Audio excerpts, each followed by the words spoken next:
Hello friends, दोस्तों अगर आप अपना नया घर बनवाने जा रहे हो तो पहले ये वीडियो जरूर देख लो, क्योंकि आज इस वीडियो में मैं जो बातें बताऊंगा वो आपके साथ भी 99% होनी ही है अपना घर बनवाते हुए।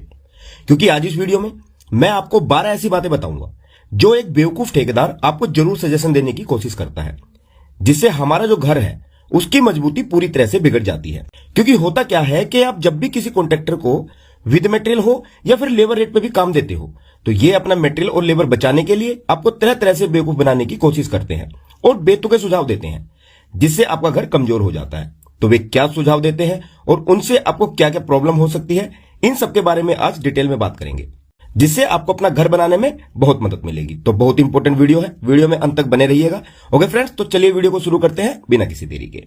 तो नंबर 1 है स्टील डिटेलिंग। देखिए दोस्तों, सबसे पहली बात है स्टील डिटेलिंग को लेकर। देखिए हमारे घर के कॉलम, बीम और स्लैब में कितना सरिया देना है और कितने एमएम का देना है, यह टोटली डिपेंड करता है आपके घर के टोटल लोड पर या फ्यूचर में आप इसे कितने फ्लोर तक बनाने वाले हैं, फ्यूचर प्रोविजन पर। घर का प्रेजेंट और फ्यूचर का लोड देखकर और अर्थक्वेक मैग्नीट्यूड को ध्यान में रखकर ही एक स्ट्रक्चरल कंसल्टेंट आपके घर के सभी कॉलम, बीम और स्लैब की स्टील डिटेलिंग करता है। लेकिन कॉन्ट्रैक्टर आपको बोलेगा कि आपके आर्किटेक्ट ने सरिया ज्यादा दिया है, आपको तो 2 मंजिल 3 मंजिल घर बनाना है, इतने सरिये की क्या जरूरत है। वो ये कहेगा कि हमने तो आज तक इतना सरिया कहीं यूज ही नहीं किया, बहुत घर बनाए हैं। ये बात सही भी है, उसने नहीं बनाया होगा क्योंकि उसने इंजीनियर के साथ कभी काम किया ही नहीं होगा। इनका कंस्ट्रक्शन कभी भी 16 और 20 एमएम का रहा ही नहीं होगा, और कहीं 16 या 20 का सरिया होगा तो वो बोलेगा 16 की जगह 12 का लगा लो या 20 की जगह 16 एमएम का लगा लो, कुछ नहीं होगा। लेकिन आपको ऐसा नहीं करना है, वो ऐसा अपना मटेरियल, टाइम और लेबर बचाने के लिए कर रहा है। आपके स्ट्रक्चरल कंसल्टेंट ने आपको जो ड्राइंग दी है उसी के अकॉर्डिंग आपको सरिया डलवाना है। ये टोटली आपके घर के लोड को देखकर बनाई गई है। और एक बात, अगर आपको भी अपने नए घर के लिए 2D प्लानिंग करवानी है, 3D प्लानिंग या 3D फ्रंट एलिवेशन रेडी करवाना है, या फिर किसी भी तरह की कॉलम, बीम, स्लैब, स्टेयरकेस और इलेक्ट्रिकल प्लम्बिंग की स्ट्रक्चरल और ज्वेलरी डिटेलिंग की, ठेकेदार आपको आपकी फुटिंग की डेप्थ को लेकर बेवकूफ बनाते हैं कि अरे आपको 6 फुट फुटिंग की डेप्थ देने की क्या जरूरत है, आर्किटेक्ट ने गलत बताया है, इसकी जगह आप 3 या 4 फुट की रखेंगे तो भी कोई प्रॉब्लम नहीं आएगी। हमने काफी घर बनाए हैं 3 फीट की गहराई देकर, कुछ भी नहीं होता। लेकिन फ्रेंड्स, आपको उसकी बात नहीं माननी है। फुटिंग की डेप्थ भी बहुत सी कंडीशन को देखकर डिसाइड की जाती है, जैसे मकान का टोटल लोड कितना है, मिट्टी की सोइल बेरिंग कैपेसिटी कैसी है, उसकी कंडीशन क्या है, और आपकी फ्यूचर प्लानिंग क्या क्या है। आज तो आप 2 मंजिला घर बना रहे हो सकता है फ्यूचर में इसके ऊपर 1 या 2 मंजिला और बनानी हो, तो फुटिंग की गहराई भी आपको अपने इंजीनियर या कंसल्टेंट की सलाह से ही देनी है। थर्ड, कॉन्ट्रैक्टर आपके प्लिंथ बीम के नीचे 2 से 3 रद्दे देकर ही बीम डाल देते हैं। यह भी बिल्कुल गलत है। आपको कम से कम बीम के नीचे 2 या 3 फीट से ब्रिक वर्क लेकर आना होता है, पर कॉन्ट्रैक्टर आपको बोलते हैं कि इससे कुछ नहीं होता, पूरा लोड तो बीम को ही लेना होता है। लेकिन अपने घर की फ्लोरिंग को डिस्ट्रीब्यूट करने के लिए, यानी कि अलग अलग पार्ट में डिवाइड करने के लिए और मिट्टी के फोर्स को स्टेबल करने के लिए प्लिंथ बीम के नीचे ब्रिक वर्क बहुत जरूरी होता है। तो ऐसा बिल्कुल ना होने दे और प्लिंथ बीम के नीचे प्रॉपर ब्रिक वर्क करवाए। फोर्थ, आपको यह ध्यान रखना है कि आपके घर की सभी बाहरी दीवारें 9 इंच की होनी चाहिए और घर के अंदर की सभी पार्टीशन वॉल 4.5 इंच की।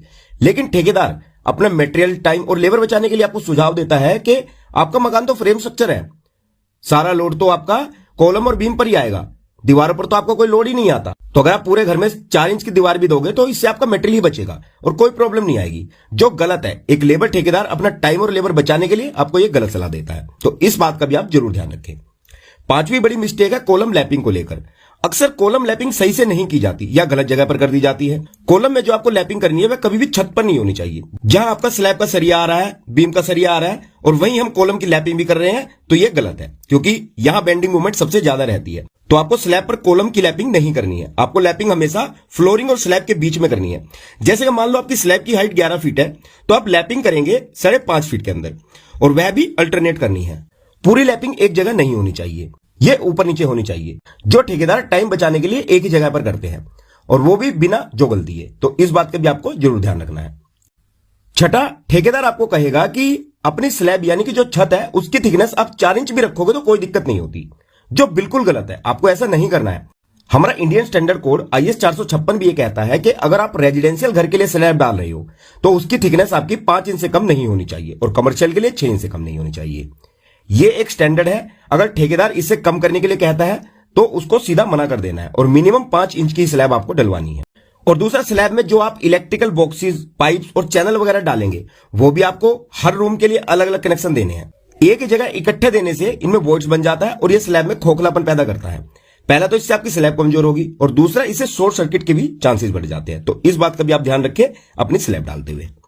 सातवां पॉइंट आपकी सीढ़ियों के लिए है, जो ज्यादा मेजर तो नहीं है पर अगर आप कर लेंगे तो ज्यादा अच्छा रहेगा। अक्सर ठेकेदार आपको सलाह देगा कि आप सीढ़ी के नीचे जो स्लैब होती है जिसे वेस्ट स्लैब बोला जाता है वह तो आप कंक्रीट की बनवा लो, पर सीढ़ियों के स्टेप ब्रिक वर्क से बनवाओ।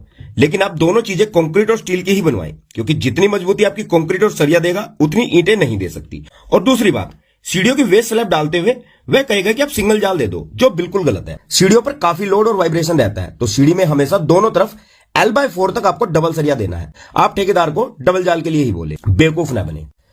आठवां पॉइंट तो बहुत ही ज्यादा इंपॉर्टेंट है घर की मजबूती के लिए। अक्सर आपने घरों में सरिये को ऐसे बाहर निकलकर जंग खाया हुआ देखा होगा। इसका क्या कारण है?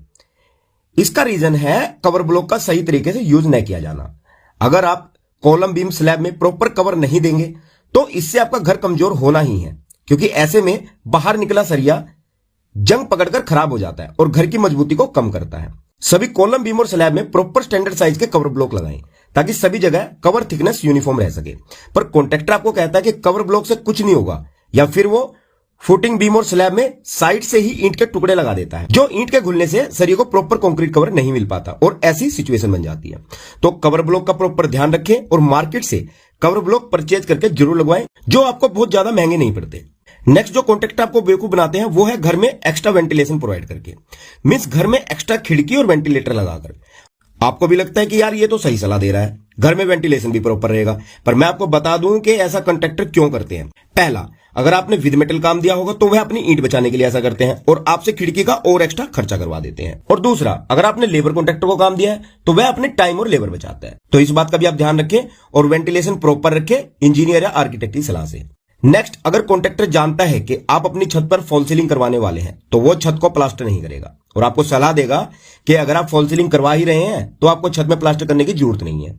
लेकिन एक्स्ट्रा लेयर थिकनेस के लिए आपको स्लैब में मिनिमम 6 mm का प्लास्टर जरूर करवाना चाहिए। तो इस बात को आप अवॉइड करें और अपने छत में प्लास्टर जरूर करवाएं। नेक्स्ट, कॉन्ट्रैक्टर आपको बोलते हैं कि आपको लटक बीम देने की क्या जरूरत है, पूरे घर में हिडन बीम दे देते हैं। कॉन्ट्रैक्टर अक्सर लटक बीम को अवॉइड करते हैं क्योंकि इसमें उनकी लेबर और शटरिंग ज्यादा लगती है, इसीलिए पूरा घर हिडन बीम में ना बनवाएं, लटक बीम जरूर दें। ज्यादा बड़े स्पैन में लटक बीम देना बहुत जरूरी होता है। और लास्ट और सबसे बड़ा स्कैम जो सभी कॉन्ट्रैक्टर करने की कोशिश करते हैं वो क्या है? वो आपको एक्स्ट्रा बालकनी और छज्जा बढ़ाने की सलाह देते हैं, क्योंकि देखिए उन्हें पता है कि उनका रेट 1500 या 1600 रुपए स्क्वायर फीट जो भी आपने तय कर रखा है उतना है, उसके हिसाब से उनका अमाउंट बढ़ जाएगा। तो इसलिए वो ऐसा करने की सलाह देते हैं। तो आप उनकी बातों में ना आए और जरूरत ना हो तो आप 3 फीट से ज्यादा गैलरी या छज्जा ना देवें। तो ये कुछ सुझाव हैं जो अक्सर कुछ ज्यादा ही समझदार कॉन्ट्रैक्टर आपको देकर बेवकूफ बनाने की कोशिश करते हैं। तो ऐसे ठेकेदारों और सुझाव से बचकर आप अपने घर का निर्माण करवाएं। सभी कॉन्ट्रैक्टरों की बात मैं नहीं कर रहा हूं, कुछ अच्छे भी होते हैं जो आपका काम अच्छे से करते हैं, पर कुछ ठेकेदार ज्यादा ही समझदार होते हैं। यहां पर उन्हीं की बात हो रही है। तो आई होप कि अब आप इसे अच्छे से समझ गए होंगे और अपना घर बनवाते हुए इन सभी बातों का आप ध्यान रखेंगे। तो आज की वीडियो में इतना ही। उम्मीद करूंगा कि जानकारी आप लोगों के लिए यूजफुल रहेगी और आप लोगों के कुछ काम आएगी। तो अगर जानकारी अच्छी लगी हो तो वीडियो को लाइक और शेयर जरूर करना। तो चलिए जल्द मिलता हूं हमारी नेक्स्ट वीडियो में आप लोगों के लिए घर बनाने से संबंधित एक और इंपॉर्टेंट वीडियो के साथ। तब तक के लिए विदा लेना चाहूंगा और वीडियो में यहां तक बने रहने के लिए आप सभी का तहे दिल से धन्यवाद guys. Thanks for watching and have a nice day.